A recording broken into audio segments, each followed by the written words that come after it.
Hi guys, welcome to WebSense Pro. Welcome to another tutorial video, and in this video I'll show you guys how you can add URL in WebFlow form submission, so you will know where your customer is filling up the form. So if you have multiple pages on your WebFlow website and you want to know that which page this form is being submitted to, watch this video. I'm going to show you step-by-step process on how you can do that.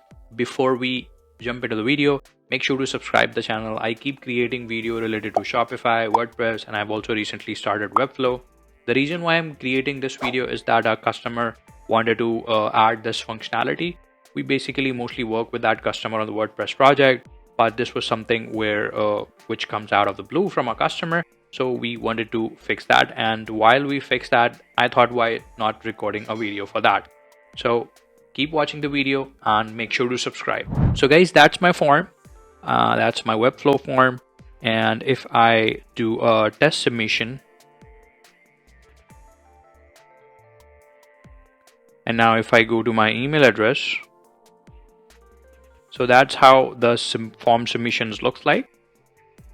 So you can see that's the name of my website, that's the name which I filled in, and that's the total number of submission which I received, right?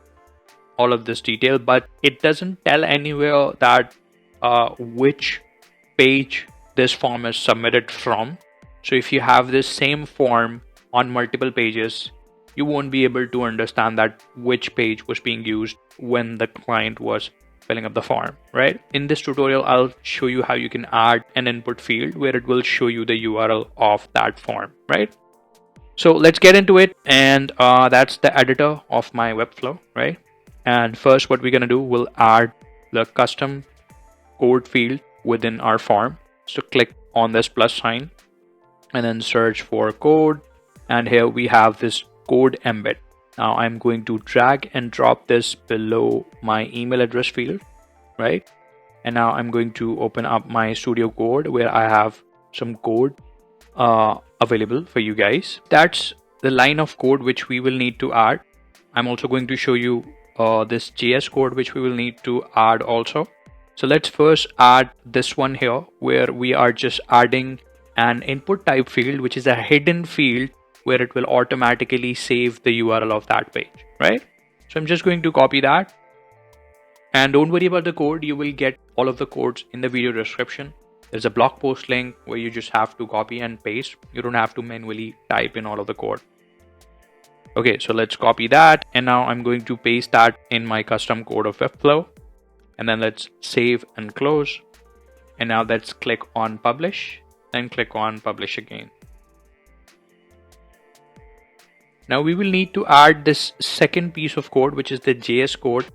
What this code does is that it automatically adds in the URL whenever the page loads, right? And we will need to add this JS code in here. So what we can do here is go to page, and that's my page where I have this form, and then click on this gear icon settings. And here, if I click on this gear icon and scroll down, here we have the option to add custom code before body tag, right? But this is not an ideal situation to add in code here, because in that case you will have to add the code on every single page if you have multiple pages. So what you can do is go to your WebFlow dashboard, and that's my WebFlow dashboard, and that's my site. And here you can see that we have this option of custom code below apps and integration. And I'm going to scroll down, and here we have the footer code. Now I'm going to add my JS code in the footer code. Let's copy this JS code and paste in here. Click on save. And after saving, make sure to publish your website.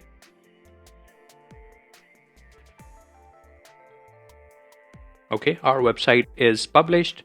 Now let's go to the page where we have our form and hit refresh. There's our form. Now if I inspect element this field, which is our email address field, we have another div below that, which is the hidden field which we added.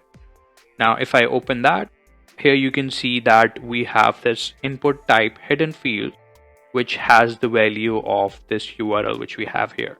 right? Now it will automatically capture this URL wherever we are. Now if I change the URL, so let's go to the Webflow and then go to page settings here. And now let's try to change the URL, the slug of the URL, and I'm going to rename it with form test, right? And then click on save, and obviously you'll have to publish. Let's do the publish to the selected domains. And now I'm going to open the gear icon again and then copy this URL here. And now when I open that URL on a new window and again do the inspect element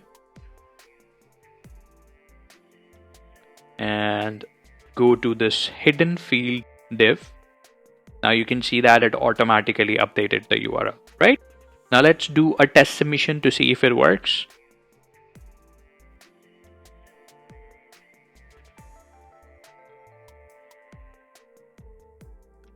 Hit submit.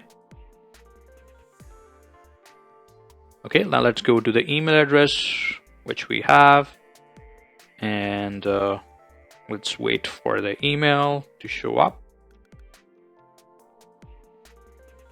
Here we go. We have the 4th test submission received, and now you can see that with the data of the form, we also have this field which says URL with the URL of this form being submitted form, right? So that's it for the video, guys. I hope you guys will like this video and it might be helpful for you. If it is the case, make sure to hit the like button and let us know in the comments below if you want me to create more Webflow videos for you guys.